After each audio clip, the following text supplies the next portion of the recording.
Well, this is something I wasn't expecting to be back in the news so soon. We have another story regarding Disney, good old Disney Plus's X-Men 97 cartoon. Yes, ladies and gentlemen, the cartoon that said, hey, everybody, don't worry. Just because we're non-binary morph doesn't mean that we're going to use X-Men to push political leftist ideology of modern day. That's not going to happen. This is just a one-off. Well, guess what, ladies and gentlemen? We have another example of them choosing to gender bend, or in this case, completely ruin Storm for the X-Men. You sound like a white male trying to reestablish the patriarchy.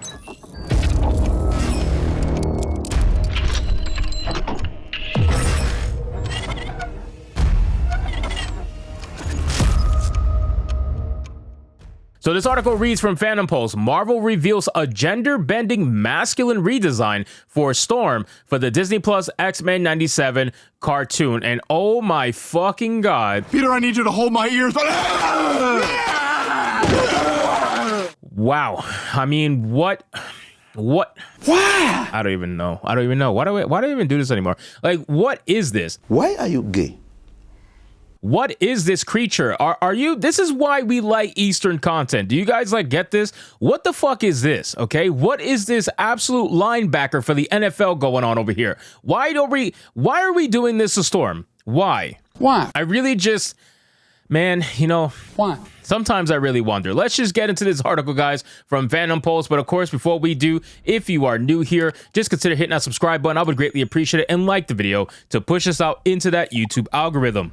So the article reads, X-Men 97 has been under fire from fans for making their identity politic decisions into designs which are ruining beloved characters. The show is going to release on Disney Plus as a continuation of the original animated series. Now, Marvel Studios has unveiled that they will be releasing a preview comic on March 27th, which will lead into the show. However, fans note that they've made design changes to Storm to make the character into a gender-bending, more masculine figure. Disney Plus can't seem to get anything right when it comes to Marvel. The most recent offerings of the MCU have veered further into the put a chick in it and make it lame and gay meme, which appeared last year after South Park destroyed, keyword destroyed, Kathleen Kennedy. With Echo, Disney Plus seemed to hit a new low for identity politics, with there being nothing to the show other than to point about how the lead was disabled and indigenous repeatedly. However, X-Men 97 seems to make matters worse. Now, again, ladies and gentlemen, when we saw what was happening with Morph, and a lot of people really tried to come out and defend the stuff with Morph, and they tried to use a separate word, which was shapeshifter,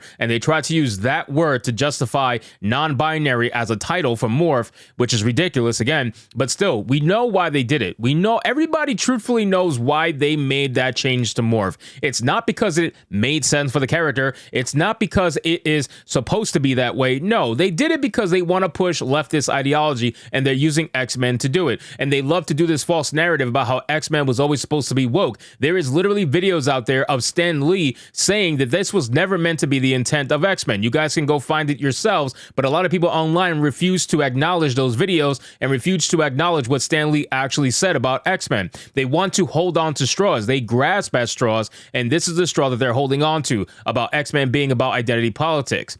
It says, first, an X-Men 97 producer unveiled that the character Morph, a shapeshifter in the original show, would be changed to non-binary in an attempt to push the trans agenda further. This isn't unusual for Marvel, who's been doing the same with Mystique for years in the comics, going so far as to change Mystique to be a father of Nightcrawler instead of a mother. This change to X-Men 97 with Morph was pushed further as it revealed the voice actor for the Disney Plus show is a homosexual activist in the industry, which I made a video on, so if you guys missed it, go check out that video. The guy's absolutely insane and apparently loves talking to children. It says, next, X-Men 97 fans complained about design changes to Rogue. In Marvel, Rogue was a heartthrob character, but now she's seen decurve to appear more androgynous, with YouTube commentators noting that the character now has a uniboob. Now Disney Plus has tarnished the image of yet another character in the show, as Storm is shown to be wearing what appears to be a men's suit with a short-circuit haircut in a Marvel preview image in order to make the character look more masculine. Marvel revealed the X-Men 97 image on its Marvel.com and a preview page for an upcoming prelude comic to the Disney Plus show. Okay, so again, ladies and gentlemen, what they did to Rogue was a travesty, okay? What they did to Rogue was an absolute travesty. If you look at the previous Rogue from the original cartoon and you look at this Rogue, you got to imagine like what the hell happened, right? We're not asking you to make it super sexy, but my God, you even took away the muscle definition. You made her fatter. You took away the muscle definition. You made her uglier by, you know, modern standards, I guess you could say beauty standards or what's to be expected. But you also made her just, you took away all her curves. The only reason why she even has hips is because she's fat, like, or at least semi-fat. Like that's the only reason why. Otherwise, she wouldn't have any. You would probably make sure that those hips are gone. It's really, really sad, man. And now you got this non-binary looking freaking Storm over here. And the only one they really kept somewhat normal seems to be the men, which of course usually is the case. They don't really touch Cyclops. They didn't really touch Wolverine, Gambit, or anything. Like they keep the men the same, but for some reason they just gotta keep fucking with the women. Why is that? I'll tell you why. And it's for two reasons. Number one, you have angry feminists who are making this content that are so damn ugly. There's no way in hell they're going to make characters that are gorgeous and beautiful by modern standards because they themselves can't uphold to it. That's number one. Number two, you don't have a lot of men you don't have a lot of women trying to be men, okay? It usually goes the other way because let's be real, being a man is pretty difficult in society and the only ones who don't seem to know that is women. Now you have this option where you can make the women ugly for the feminists, and you also are making women ugly for the simple fact that the women pretenders can never look like this, right? They can never look like the sexy women from the original cartoon, so they try to masculinize them as much as possible so that the women pretenders feel like they're blending in with actual women when we all know that they're not. It says, created in collaboration with the showrunners, the comic series will show that what these characters have been up to in the time before their return. Don't miss the startling revelations that will lead directly into the hotly anticipated new Disney Plus series. Hotly? I don't know if it's hotly anticipated by anybody. It might be hotly roasted right now, but it's definitely not hotly anticipated. The press release also brags about Storm's change in the appearance for Disney Plus X-Men 97 show, ending the teaser of the comic with finally, Storm shows off her new look for Jubilee. Oh my God. Again, this is going to be in the thumbnail for sure. Like this fucking picture. Wow. Why would you do this to Storm? Why, man? God, Jesus. I don't know how much more of this I could take, the uglification of women. I mean, honestly, I'm going to have to read a lot of manga and watch a lot of anime to offset the unbelievable monstrosities that Western creators are coming out with, whether it's Western developers for gaming or Western studios for TV shows and movies. I don't know what's going on. All I know is there's ugly bitches making ugly characters. That's essentially what's really happening. Look at this.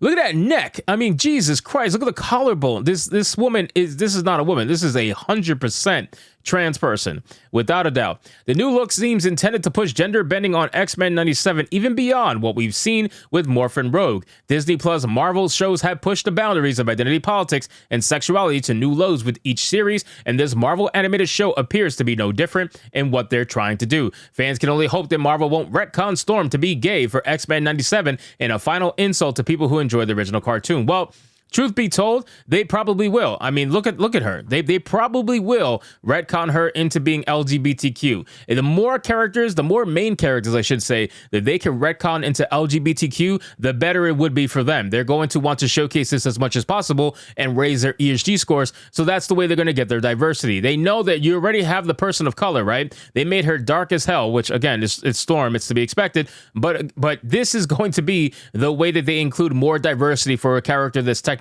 already diverse as it is. So they're going to find ways to sneak it in, ladies and gentlemen, and I'm very curious to see how bad they actually make it. So anyway, guys, thank you so much for watching this video. I hope you did enjoy it. If you did, consider leaving me a subscribe. I would greatly appreciate it. Don't forget to like the video, comment, let me know what you thought, and I'll see you guys on the next one. Hypnotic out. Wow.